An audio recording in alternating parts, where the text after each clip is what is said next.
Hello, friends, and welcome to episode 142 of Discourse in Magic. And this is one of those creative, unique episodes. And what I mean by that is, since Tyler left, I've been trying to get creative with these, what used to be called solo episodes. I'm going to come up with a new name, but I don't particularly love sitting in a room and talking to myself for 45 minutes. So I'm going to be getting creative and finding a way to get some people on some parts of the episode while also having an opportunity to still talk directly to you. So what I'm trying in this episode is the first half is me talking directly to you about a specific topic in Magic. Then the second half is a little bit of a mini discussion and chat with somebody special. So the first half is about talking about exposure in Magic, specifically talking about YouTube. I got into a Facebook thread about this, and it's really exploded, this conversation right now about exposure in Magic. So I decided to weigh in. I know that this episode, because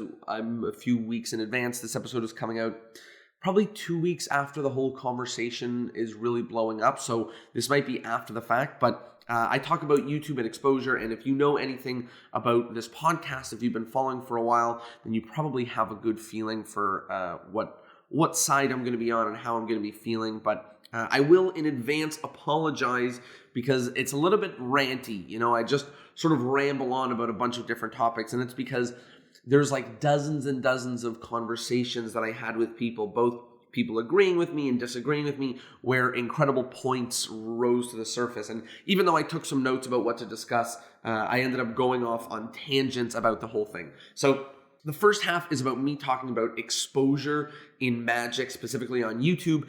And in the second half, I brought on Jacque Swan, who is the editor and writer of this podcast. And as well, she is a prominent member of the Toronto Magic community. She hangs out at the Browser's Den. She's at all of the Toronto Magic Company events or working at the Toronto Magic Company events. And she's just a part of the community. So we talk about the Toronto Magic community. We talk about women in Magic. We talk about some behind the scenes of the podcast and some other fun things. So I'll make sure in the podcast show notes, there is a timestamp so you can find out where the second half of the episode is. So if you don't want to hear me yelling about YouTube, then you can just cut right to that. But I think it's a fun episode. And more specifically, I think once you hear this conversation about exposure online, I really want to hear your opinion. So here is the episode, and let me know what you think. Feel free to take notes or something and send me a message afterwards or make a comment or do a post, and I'd love to chat with you about it. Here we go, episode 142.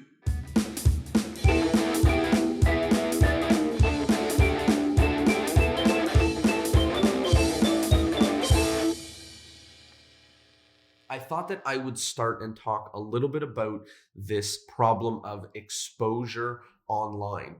You know, one of the things that I'm vouching for most with this podcast is being positive about the future. And you know how in improv they talk about yes and the same thing about Magic. You know, when we hear about the way that the future is changing with the internet and with exposure and things like that, obviously, we want to work together as magicians to make it as effective and as good quality as possible. But sometimes, we have to yes and about the way the future is changing. And I always feel that someone who is going like, oh, Facebook is so bad, cell phones are the worst. Like, I totally understand. There's proven data about how much it affects yourself and things like that. But it's so obvious that we're going to be spending so much more time using these things that instead of saying cell phones are bad, the better thing to say is, how should I be using my cell phone so that it is serving me and I am not serving it?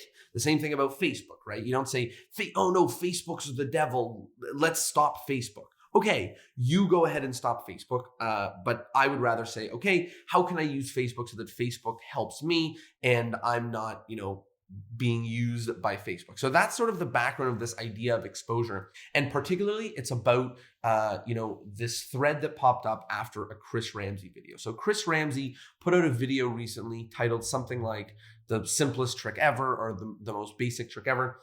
And he revealed quite a bit of the ambitious card. And there was a lot of discussion, a lot of negatives, and a lot of different opinions about it. So I just want to sort of share my opinion. And if there's parts that I'm confused about that I want your advice on, and there's parts that I'm trying to share what I think needs to be told to people who don't know the way that things are being spoken about, the way that magic is being learned by young people. So here's my first thoughts on exposure. So first of all, what's not okay? You should not be exposing someone else's trick. What I mean by that is, if you released a trick on Penguin, I can't go on YouTube and say, here's how you do that trick. I mean, that's something that I fully 100% agree with. That is someone's trick. It affects their reputation. It affects their income. But there are tricks that are sort of in, and I don't mean this literally, but I mean this figuratively, in the public domain of magic. And what I mean by that is there are so many tricks that have been taught so many times over, like, the lipstick trick where it ends up inside their hand, or putting the salt shaker through the table, or the French drop, or all these different things. There are tricks that have been taught all over the world that, if you taught a young kid how to do the French drop because he was interested in magic, I would be quite surprised if there was a magician who was like, no, bad, you shouldn't have taught him that. I think there's certain tricks which you should be able to teach online. You should be able to share online. And I'm not talking about the ones that are other people's published secrets. So that's the first thing. So I agree with that. So I hope that the conversation, or that people aren't thinking about revealing other people's things, because that's not a part of it. It's really about exposing magic to laymen. Number one, the first thing we have to be okay with is that there's going to be magic secrets online. And number two that we have to be okay with is that young people are going to search online and on YouTube for magic. Those are the two things that we're playing with, and those are the things that help dictate my opinion on this. Because yes, in an ideal world, I agree, there would be no magic secrets online, and sort of maybe if you typed magic into Google, it would come up and say, here's 10 amazing resources to start. Maybe that would be a really great thing. But I don't know that that's going to happen, because nothing in this world is that specific. Everyone learns from different magicians and different people, and no one's all going to go to the same exact resource to learn, and people are going to learn from YouTube. So that's the first thing we have to be okay with, is people are going to learn online on YouTube how to do magic, and there's already so much of it that we cannot stop it. So my opinion, my feeling on the matter is that instead of demonizing the people that are exposing magic online, we should be doing two things. Number one, we should be helping them and maybe saying, okay, this you should not expose. This is a deeper secret. Let me give you an example. A memorized deck. If a young person came to me in person and asked me how to do a trick, and it was a trick that someone did that involved a memorized deck, I would say, you're just not ready for it. That's what I would tell them, because that's probably the truth. You're just not ready to learn a trick with a memorized deck, because what's important with a memorized deck is that you need a lot of other tools at your disposal. You need to be able to do so many other interesting moves, be able to use a memorized deck. So let me teach you a different method of the same trick that doesn't use a memorized deck. That's what I would do if a kid asked me to learn a trick where I knew the method has a memorized deck, but he didn't know that. And I wouldn't mention the words memorized deck, right? And I think that that's how we should be treating magic online, is we should be helping the people who are sharing magic secrets online, so that if someone goes online, they learn simple secrets from good people who lead them to the right resources. And that leads me to the second thing, which is, if there's young people learning magic online, and there's lots of magic videos online, and you don't like the way that the magicians online are teaching magic or handing out resources, then you need to start making magic videos online, or you need to find the person who's doing a good job and start promoting them. If you're struggling with not liking what the people are exposing, or the quality of what they're exposing, then if you don't like what they're exposing, then you can chat with them about that. I think that is a much more nuanced thing to talk about than that there should or should not be exposure, because I think that's an impossible barrier to cross. If the best people online, when you search for magic trick card tutorial, magic card tricks tutorial, let's say that those guys are doing the best job possible to make sure that someone young who learns starts learning from the right resources. And I think it's our job to promote the people that are doing a good job of that. The number one person on YouTube, whoever it is, who is teaching people and is doing a great job of teaching them stuff that's not too deep of secrets, but is secrets instant is going to get them on board and interested, those are the people that we should be promoting. And those are the people that we're hoping will be the number one slots, so that we're hoping that that's where people learn from. And now I'm not saying what Chris did was okay. I'll get to that at the end of this, but I'm just saying that like, that's a way smarter way to approach this than to say magic should not be online. To me, that doesn't make sense. The next thing that, and this is a topic that came up about the idea of magic online, is that the person who wants to learn magic has to put an effort to learn secrets. And they're like, why don't the young people have to pay their dues? And some people are going the extent of saying like, they have to go through some effort to learn the trick. It being on YouTube is too much public exposure. So here's my opinion on it. Let's look across the board at every single industry over the last 10 years. Like any industry, put your finger on it, and you will have your mind boggled by the amount that young people can do by spending less money. There's ginormous companies, Google and Apple and Amazon and all these different companies no longer need you to have any university degrees to work there, which means after high school, if you sit and you start learning coding online, which you can do for free, endlessly, unlimited material, then you can get a job and you could potentially beat somebody who is still in debt paying their loans back out of a job in university. And the person who's paying their loans back is like, oh, this is not fair. And let me tell you, it is not fair. And it's going to happen to me too. The money I spent on my education, I got a university degree and I don't even almost use it. And I got it because that was the right thing to do at my age. It felt in my demographic, in my area. Like it felt like the right thing to do. And I don't regret it, but I know that had I spent 4 more years or 5 more years doing magic, I would be so much further along. But this is what I did because the correct thing felt like go to university, because that was what people said. And that's what I think we're looking at, which is a lot of people are unhappy because they spent effort and they spent dollars to get secrets, and now other people are getting it for free. And I'm sorry.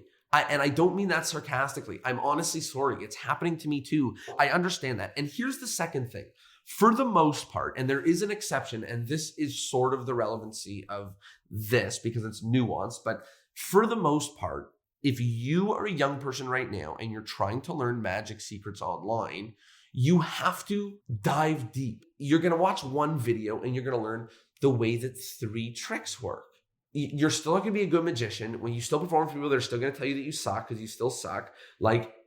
And you're going to have to watch 10 and 15 and 100 and 200 and 500 videos to start knowing magic. The same way that you had to read dozens of books to get to where you are. And now they get to watch videos. And if you don't believe me, go watch a young person do magic at a convention. Not only are they awesome, but they often know what they're talking about too. They know the names of things as well. And to be honest, that's thanks to the people who are producing free, awesome, amazing content on YouTube, who are citing their sources and who are telling people to go towards specific books afterwards and telling people to go to Illusionist and Theory 11 and Murphy's and Vanishing Ink. The people on YouTube that are giving the good resources, those are the people that I have to thank that young people are so talented. I understand that magic is a little bit different because there's secrets, but to be honest, who cares that it takes a young person 5 years to become a great magician instead of 10? If someone is going to be a great magician and they're going to learn multiple magic secrets, they are going to have to put in effort and learn a lot. And again, it just keeps bringing me back to the point of, instead of demonizing the people that are producing magic content on YouTube that say magic tutorial or magic secrets or learn card tricks, instead of demonizing those people, let's either A, help them, or B, be their competition and be a better resource, be a better teacher. Teach better material that's more suited for young people. Teach them how to do it well. Give them resources that are incredible so that when they move on in magic, they're going in the right direction. We can be the teacher of the person that puts in effort. And again, on the podcast, we hear countless people talking about how they need a mentor. But think about this. How many people is Chris Ramsey the mentor of? How many magicians is Alex Pandrea the mentor of? I argue that they're doing so much more incredible things for the magic community, so much more incredible things of being a mentor, because they're doing it on a grand scale, and everything is happening on a grand scale. People are learning how to do photography on a grand scale. If you want to learn how to do anything, you type it into YouTube and people are learning how to do it. So tricks of the trade are becoming public. The other thing about this is people are worried about their magic being exposed. And I have some sympathy for it. But the first thing about this idea of they're going to search for your secrets is, number one, yes, they are going to search for your secrets. The very few percentage of audience members who are shitty people enough are going to search for your secrets. And you have two things to do about it. Number one, you make your magic ungoogleable. So search the Jerks magic ungoogleable into Google, or actually I'll have it in the show notes, a link to the website, the Jerks, and he wrote an article about making your magic ungoogleable. And he shares a lot of really great insights. And the idea is that people are going to be Googling to find out how a secret is. So instead of saying, let me show you a trick called Triumph, right, which is dopey, do a trick where you're accidentally shuffled the cards face up and face down, and then the 4 aces are left. Now, I'm not saying that that's better, but if you do that trick and you say, this is the time machine card trick, then if they look up time machine card trick, they're not going to find your thing. Now, maybe if they keep searching trick where cards are shuffled face up and face down, I promise you they'll be able to figure it out. That's fine. And hopefully you're entertaining enough. But the thing is that person who is going home and is like, I really, really, really want to figure out how to do this trick. That's the guy who wants to be a magician. That's the guy who goes to the library and learns how to do the trick, And if you don't think that you can still fool someone with Google, try it. Go fool someone with the trick and challenge them to Google it. And just be thoughtful first about making your trick ungoogleable. And I honestly promise you can do a trick that is ungoogleable. And the second thing is, yes, there's a base level of magic tricks where maybe we need to up our game. Maybe all magicians should not be doing the ambitious card in close-up magic. I don't know, maybe across the globe, there's got to be maybe 10 other tricks that every magician could do at their walk-around close-up sets that isn't the ambitious card, right? So yes, there is going to be a little bit of the change in the times where a base level of magic is possible to be known, but that was true before. It was possible that if you did the French drop 20 years ago, people knew how that worked. There are tricks that are in the commonplace knowledge of magic that we should just stop doing. And maybe 2018 is just a year to cross a few things off the list and say, double lifts, maybe your whole trick shouldn't rely on the success of your double lift.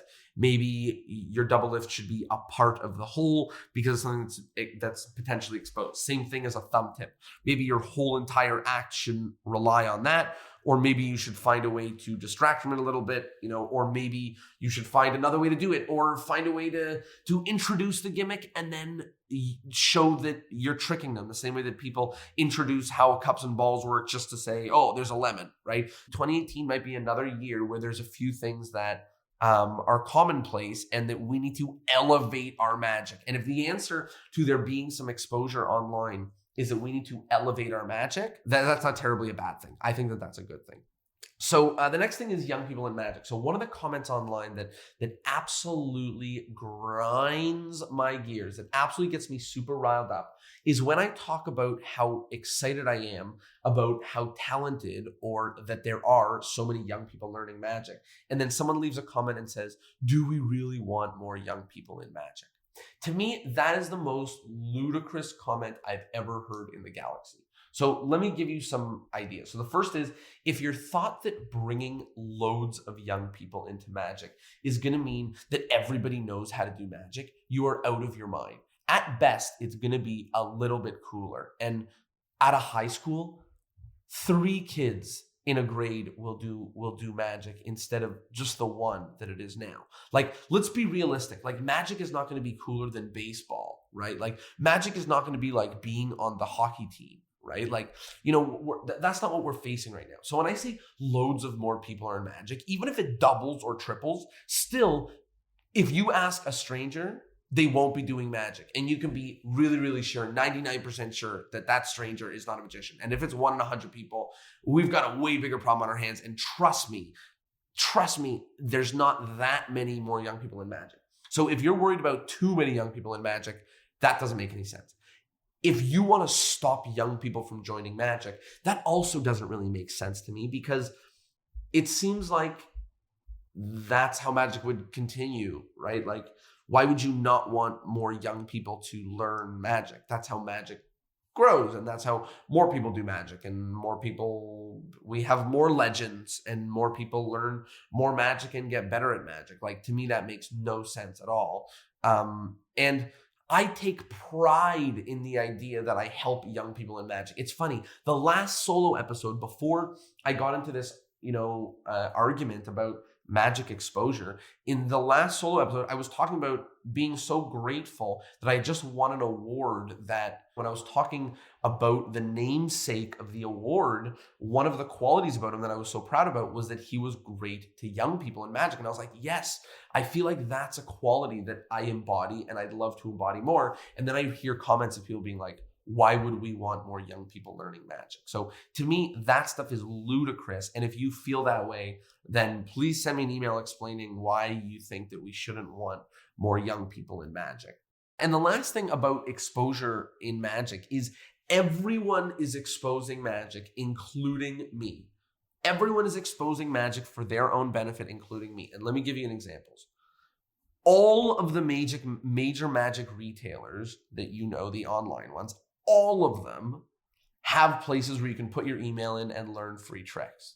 At the most, it's for an email address. At the most, okay? Number one. Number two, the Magic store that I go to, that I love, that I buy stuff from, secrets from, the one in Toronto, Browser's Den, they would go to Wonderland, which is a ginormous amusement park, and they would do tricks and then sell them, right? They would do like the Svengali deck and like the little plastic cups and balls and all this stuff, and they would sell them. Literally, they would do it. They said, do you want to know how to do it? Here's $5, right? And the mother takes $5 out of her wallet and she gives it, and the kid gets the thing. So when people are talking about effort, what effort did that kid go to learn that secret? He'll learn at home if he chooses to even go through the bag and read the instructions, right? So to me, that is even less effort. And then even myself, let's talk about myself. Every summer I tour summer camps, and thousands of kids, literally over the course of a summer, sit in my workshops, they watch me do a show, and then they learn a trick and they get to keep the props. And to make it even worse, nobody asked them if they wanted to do that. So everybody gets to learn a trick. Of course, I take the responsibility not lightly, and I don't expose ginormous secrets. I expose little secrets that they can do and get a small win. If they're doing a magic trick for a friend, I expose a trick with 3 popsicle sticks with 3 outs, like a little colored trick, little easy things, a rubber band around 2 fingers, tricks that are simple, that if they do it and they enjoy the way that it feels, that hopefully they learn magic. And if some kid comes to me in 10 years and he says, I'm a magician now, and it's because you taught me a trick at this so-and-so summer camp, I'm going to give him a ginormous hug, right? So if we're talking about exposing magic, it's happening across the board. I'm doing it. Online magic companies are doing it. Random people are doing it online that don't even have any business doing it, like that aren't magicians. Magic specials like Chris Angel and all that stuff, they're doing it. Like, it is happening across the board for free to people that aren't even asking for it. So if people are worried about, that magic exposure shouldn't be happening, I think they need to open their eyes a little bit about the fact that it's always been happening on all of the grandest scales. And here is the note that I'll end on it, which is it's the devil's advocate against what I'm saying. Or rather, it's the thing that I feel that I left out in this whole argument. And that's this. Chris Ramsey and some other people online do have a responsibility. And one of the big responsibilities that they have is, if you have a YouTube channel which caters to not only magicians, as a matter of fact, it caters to many people. He has 2 million subscribers, and many of them are there to watch puzzles, and many of them are there to watch, other things like that. You have a responsibility to not expose magic's deepest, darkest secrets. And I'm not going to argue whether or not Ambitious Card is a really deep, dark secret of magic, but I'm just saying that he has a responsibility that puzzle lovers watching this Don't just randomly learn how magic secrets work. I don't think that that's good, because there are so many people who will learn secrets, and he has a responsibility because he has that many people watching him. The same way that all of us have a responsibility that when they are teaching, they need to be very mindful of what it is that they're teaching so that they're not exposing secrets that are too deep into magic, both because, you have to get there, number one, and also because they're not ready. Learning the secret is of no value to them because they won't want to do it, right? So people that have ginormous audiences that are a mix of magicians and non-magicians have a responsibility to really think about what it is that they're exposing and how it is they're exposing it and how they're leading people to other resources.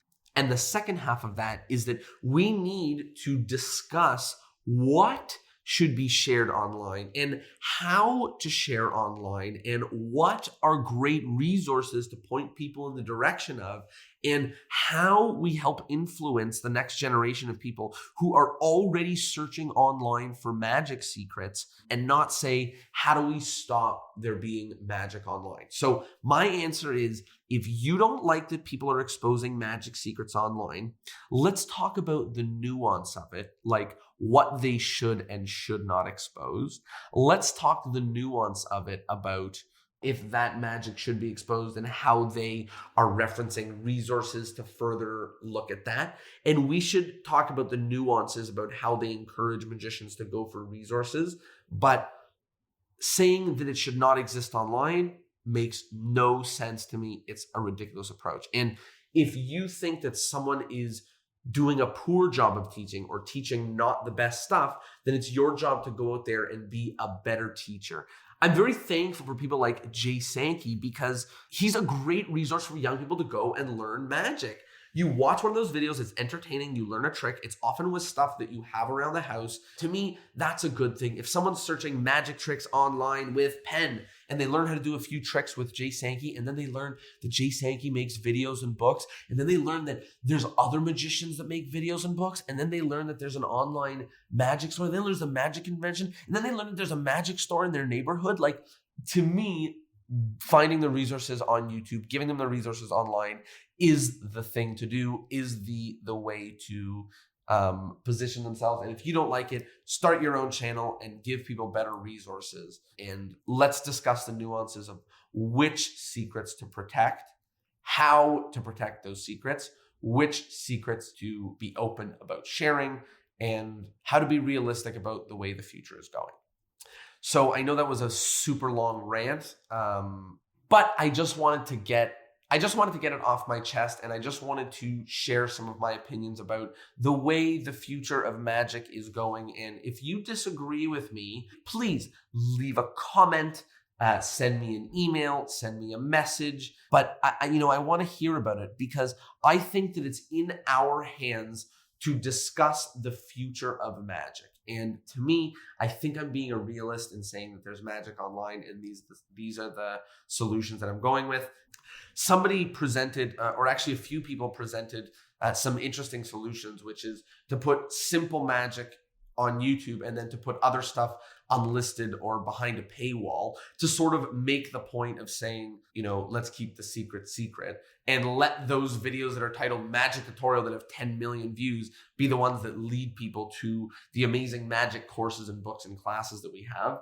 That's a really good solution, but I'd love to hear your solutions and your opinions about this and how we move forward with this knowledge of how people are learning magic, the people are Googling and YouTubing learning for magic, and how we can best serve young people entering magic, and how we can best serve magic and the growth of magic. So there's my rant.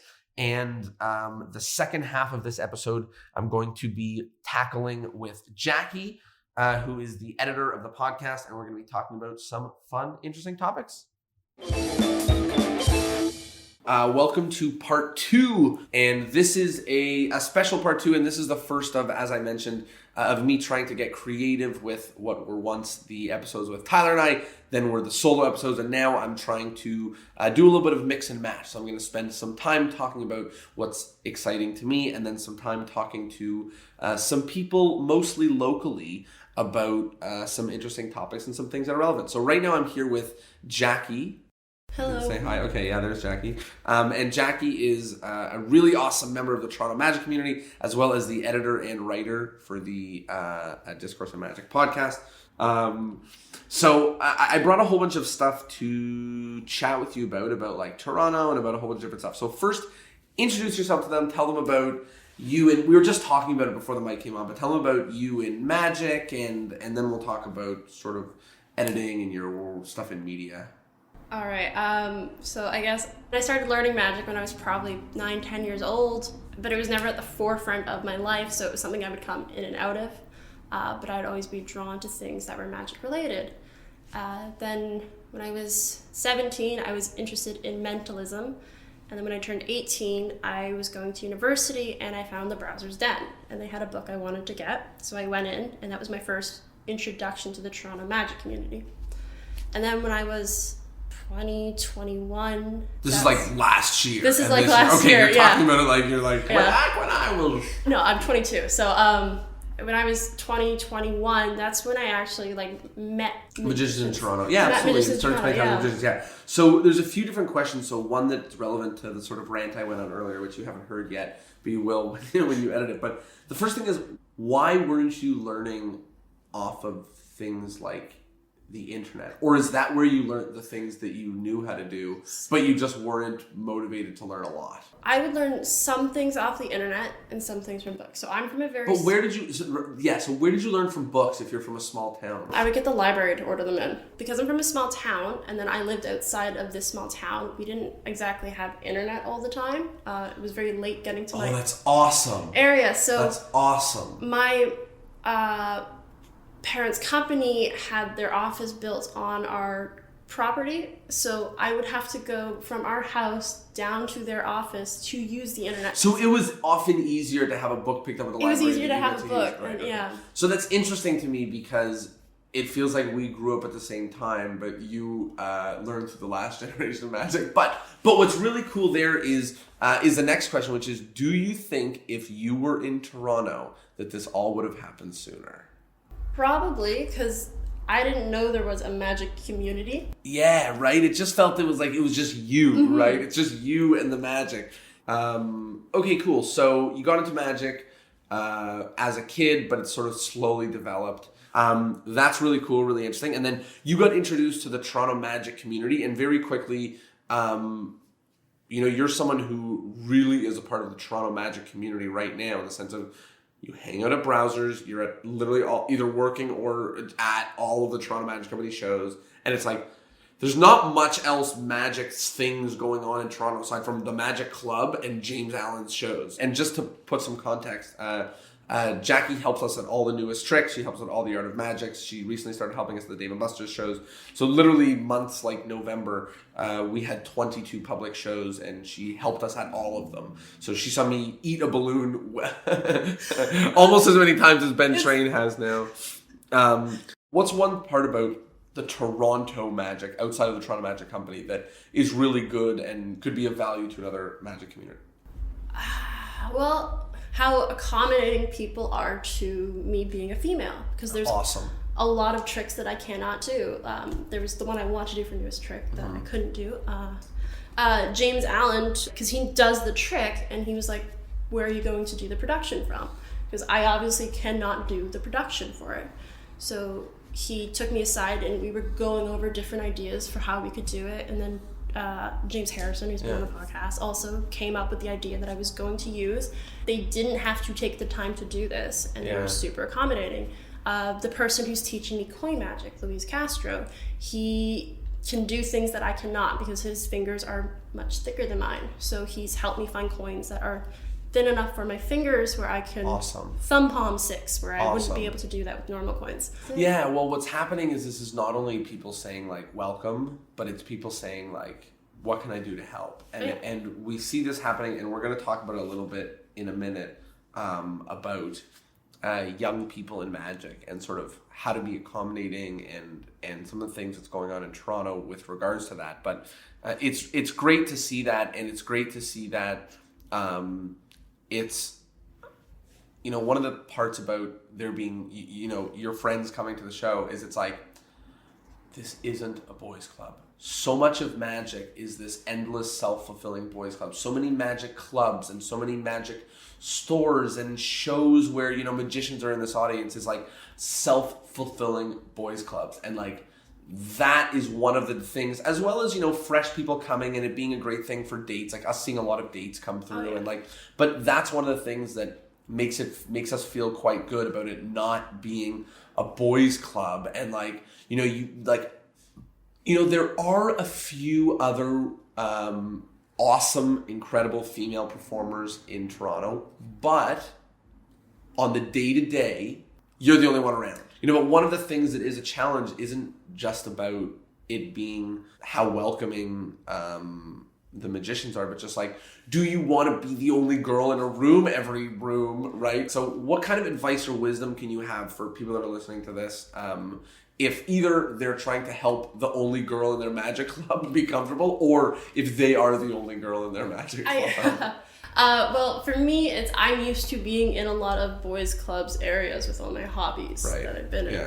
So the people who just treat me like I'm one of the guys, basically, that's how I want to be treated. I don't want you to like isolate me and be like, oh, I can't say anything to her. You know, what Carissa was saying, which is that like, you have to look at your community and understand that how people ended up being there, and you, like you just said, like you have the ability to be one of the boys, you know what I mean, like to be a part of that. So it's like you're comfortable there. So it's like, you know, like you didn't come from a different world. You live in this world with us. You're very clearly one of, right? So it's like, part of me says, screw all you magicians for never thinking about that. And the other part of me is like, it takes there being more women to have that tide turn. It's a bit of a cycle. Yeah, it's both, but I like that. Okay, so there's one person I want to talk about, a few people in specific, but one I want to talk about in specific was an incredible female magician who came to Toronto and blew everyone away, and we had such a great time hanging with her at 2 of our shows, and that's Felice Lang. She was incredible. The magic that she did in the show was incredible, and a few different things. Number one, I felt so happy to be able to be like, welcome to our Toronto magic community. As silly as it is, I was like, here, we have a female magician too. Come be a part of it. And like, I mean that as a joke, but I also mean like, you know, I was thinking about the words that, I don't remember if it was Carissa or Kayla, but I think it was Kayla, but she was saying like, sometimes the right thing to do in your magic community is if there's 2 girls, letting them be friends with each other, right? Like, is trying to be like, let there be girls enjoying magic together as well as guys enjoying, and both, right? So that was something that I was just like, I was so happy about watching you guys enjoying spending time together, me being like, yes. As much as that's silly, I felt like if I was her and I went to a new city, I would feel so much more comfortable being like, yes, another girl in magic, than being like, great, a room full of dudes again. Do you know what I mean? Yeah. So I felt happy, right? Yeah, and I felt happy that we were able to make her feel comfortable. Mm-hmm. First of all, she was great, a lot of incredible knowledge. Yeah, she but she did something in her act which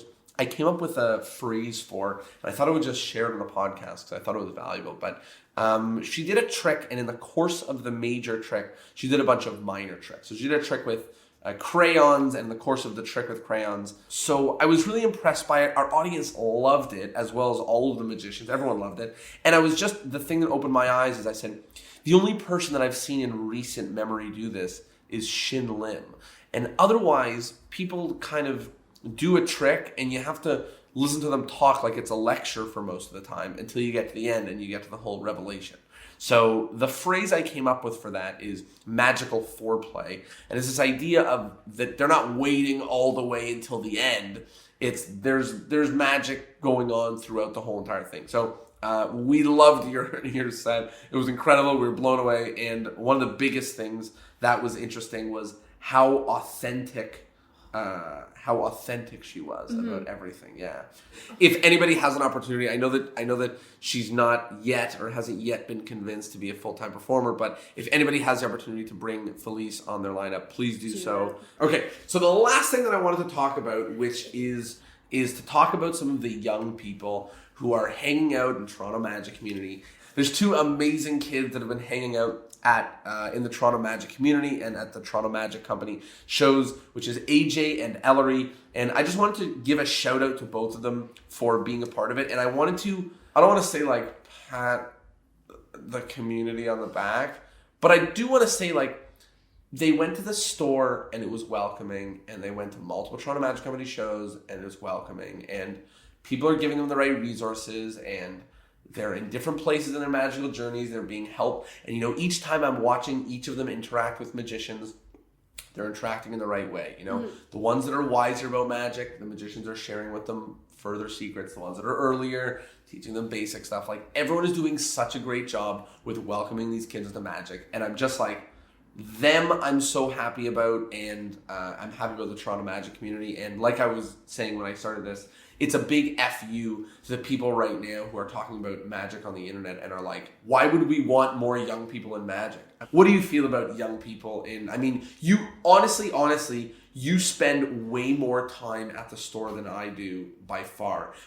I don't understand why people don't want young people in magic. Like, didn't they start young first of all? It baffles me. There's nothing that makes me more riled up than that. Second of all, what I don't understand is there's going to be young people in magic, whether you like it or not. You're not going to completely scrub magic off the internet or from the bookshelves in the library. Why don't you direct them and teach them and show them this is what magic can be? Bring the two communities together instead of being a crotchety old man. Start welcoming them instead of denying them access. Anyway, the last thing I wanted to chat about is some behind the scenes about the podcast so people can hear about how things really work and what's really going on. Did you find out about this a year ago when we met at the Browsers thing? Like when I was like, you're like, who are you? I was like, oh, I run this podcast. Was that when you were introduced to what the podcast was? No, I can actually tell you what our first interaction was. Was it before that? No, it was there. Oh, okay.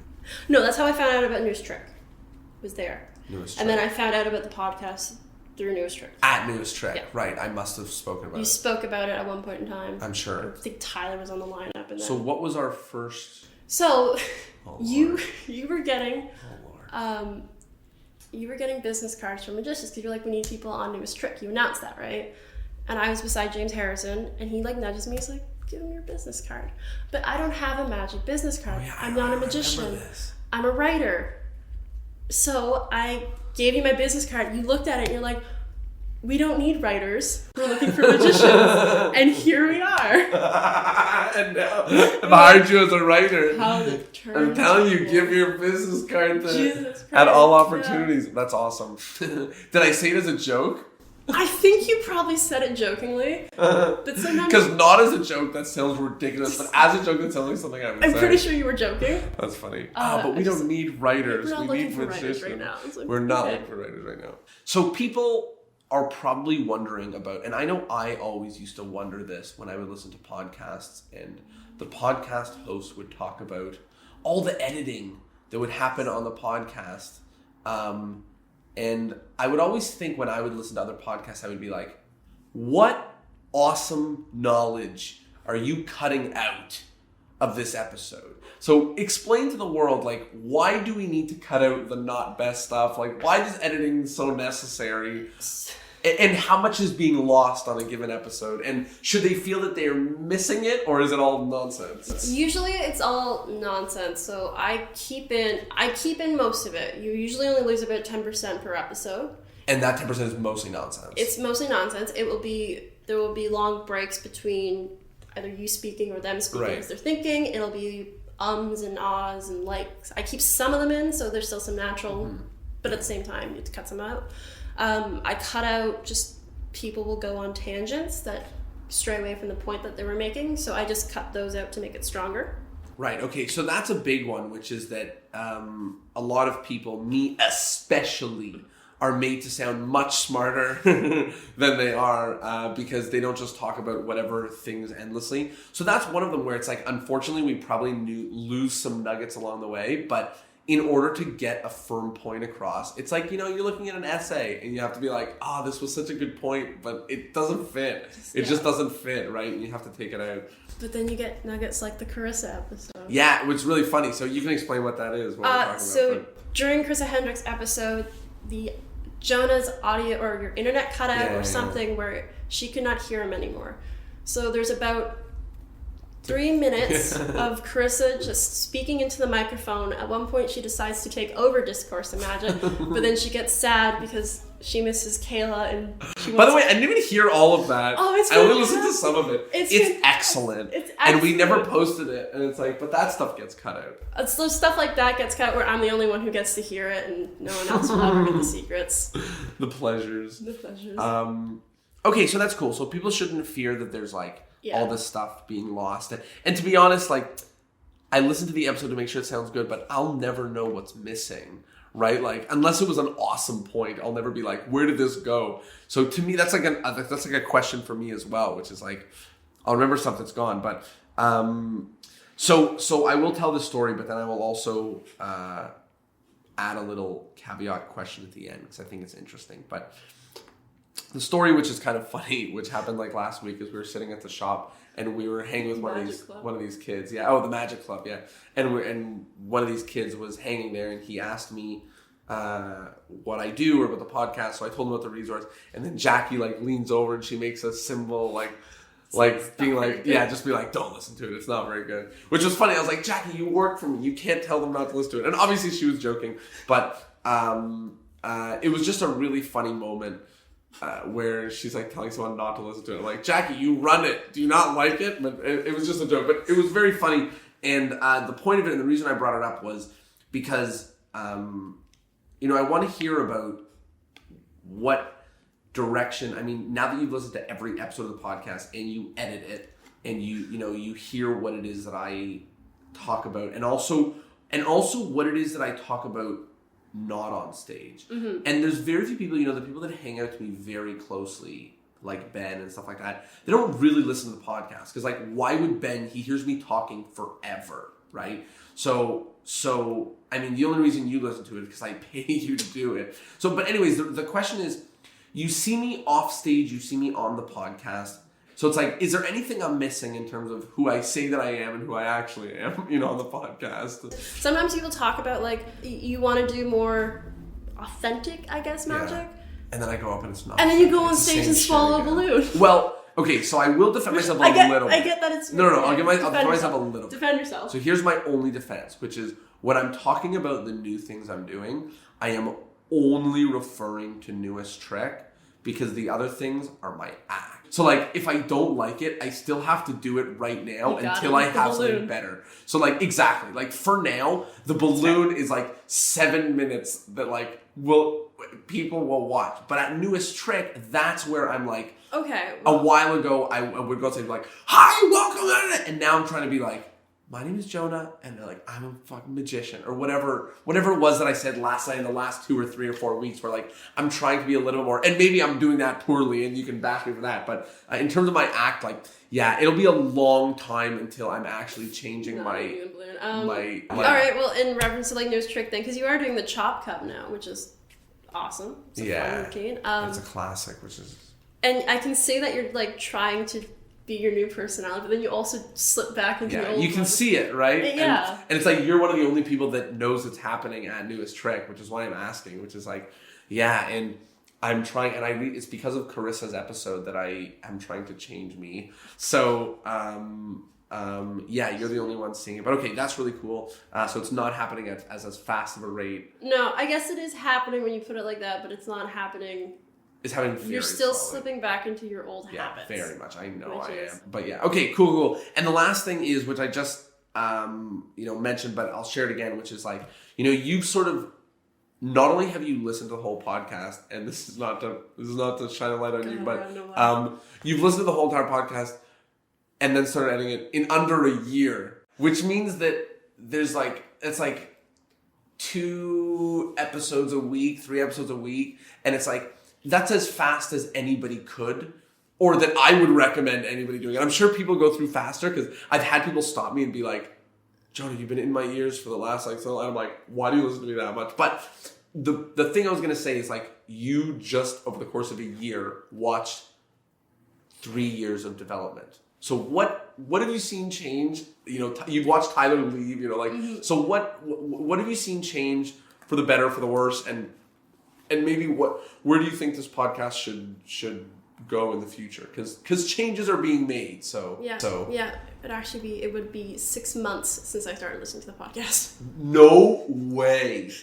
No way. Yeah. That means that I would be baffled if anybody has listened through more than you. 6 months for 140 episodes over 6 months. It would be, yeah. Well, it would be 100, and I guess we can count this 143 as of recording this, because there's ones that have not come out yet. Yeah, so let me go like this. Let me figure out how many that is. How much of my life I wasted. 143 over 6 is 23 episodes a month. So it's just shy of 1 a day. It's more than all the weekdays. It's more than all the weekdays, right? Because all the weekdays is 20. So it's like you just don't listen to me on Sundays for the last 6 months, right? Because 6 months is 30. Even, let me just find out. 30 times 6 is 180 minus all the Sundays. That's literally exactly right. It's like you've listened to 1 episode a day except for Sunday for the last 6 months, which is plenty. So with that math in mind, what do you see? Maybe what's one major change that you saw? Or maybe one good, one bad, or whatever, and then maybe something for the future, because there are changes happening. Well, you guys, when Tyler was still on the podcast, you guys got later. Bye. Fun behind the scenes fact. That was the first episode I ever edited. Oh, and that one was so long and horrible. It was long, and it was like I didn't know what to cut, because it's like they're crying. Do I cut they're this? literally crying.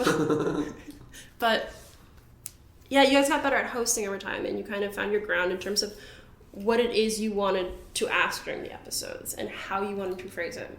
I think going forward, you still need to continue to develop the structure of the episodes, kind of how you pace them out. And then also with your wrap-up questions, sometimes you don't ask all of them, sometimes you ask them in a different order. I stopped. Some of the questions I found I agree with you about the wrap-up, and so some of the questions I found were repetitive, so I cut some of them, so now it's bare bones. Like, because it was like, any last words, anything to plug, one thing you want to tell them, one highlight. It's like, those all kind of mean the same thing unless the person's really creative. So I just like abridge them all. And what do you feel, not as an editor, but as a listener, what do you feel about the longer episode format? My opinion is, what I don't want the podcast to be is a fly on the wall of a conversation. Yeah.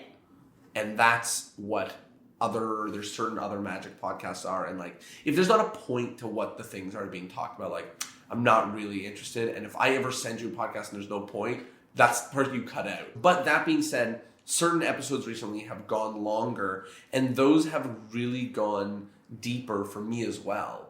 And I've got a few messages saying that people really enjoyed the long ones. So not as an editor, but as a listener, do you like the idea of things going longer, or do you like the idea of it being like an hour every day? People can be pretty sure that it's going to be an hour of their lives. Well, you're after the conversation about how I've literally listened to all of them. I don't mind longer podcasts. I like longer podcasts. I can always pause it at a point and come back later.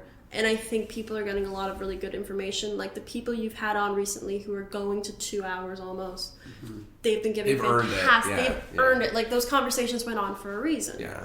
Like the one because we're recording this on a Wednesday, the one that's going out tomorrow, ZBKV, yeah. It's awesome. Like the entire, it's 2 hours, but it's like there's nothing to cut. The entire second half is literally about one point, but he's giving you so much information about these 10 things that you want to hear all of it. Because I can, I could cut it down. Right. I could get rid of the information. To hear my 10, 7. Yeah, well, I would just like, here are the 10 points. Right. You don't get the reasons behind why it actually changed the way you approached it.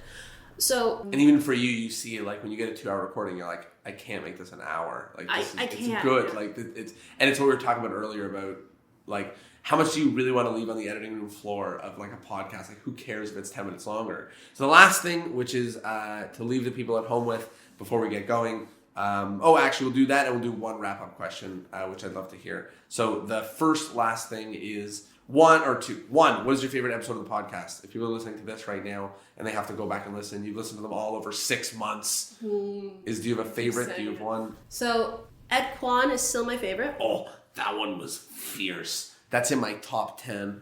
That's my favorite episode. Carissa Hendricks would actually be my second one now, and I really liked Suzanne's episode and Garrett Thomas. Those would be my top 5. Oh, mind-blowing. Agreed on all of them. Specific.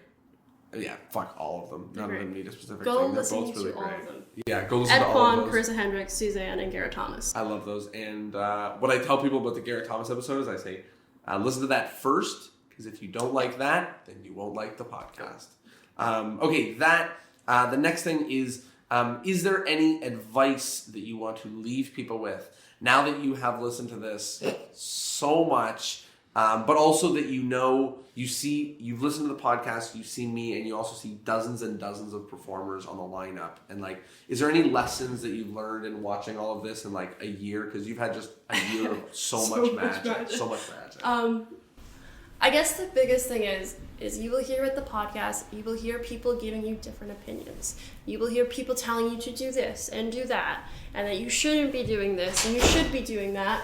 The biggest thing is do the stuff you want to do. You have to learn the basics. You have to learn what's right and what's wrong. But from there, it's do what you feel comfortable with doing. Like, just because Garrett Thomas says to do something and Michael Close says to do the opposite, do the one that feels right for you. I love it. And that's really great advice to end on. And now that Ben's home, we can stop having fun. I'm just kidding. We're going to go make pizza. And Ben will be on probably the next one of these interesting, unique episodes, but he doesn't know that yet. Okay, anyways, thanks so much. This was the episode about kids. And we will see you all next Thursday.